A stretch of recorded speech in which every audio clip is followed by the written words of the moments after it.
Dobrý den, Petře, jste místopředsedou společnosti GPD a na Hatích jste představili konferenci Tire Service Workshop.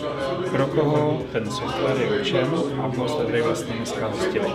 Je určen pro naše zákazníky, to znamená převážně to jsou auto, servisy a je určen pro jejich jako naší správu toho celého biznisu, který oni dělají. To znamená práci se zákazníky, práci se skladem, s pneumatikama, nastavení cen a podobně. Součástí toho představení bylo i představení Tire Service Live a Tireto. K čemu tady ty dvě platformy jsou?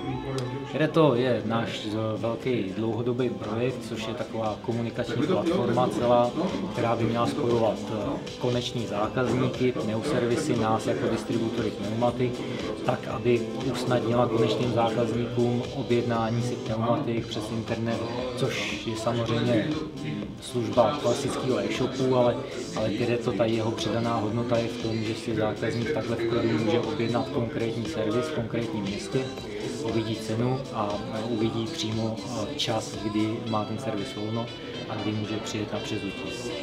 To je Tireto. Tire Service Lite je nějaká lehčí verze velkého softwaru, který vyvíjíme společně s vývojářskou programátorskou firmou.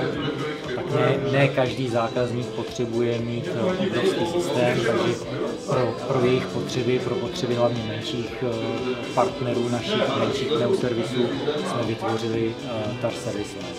Super, moc vám děkuji. Díky.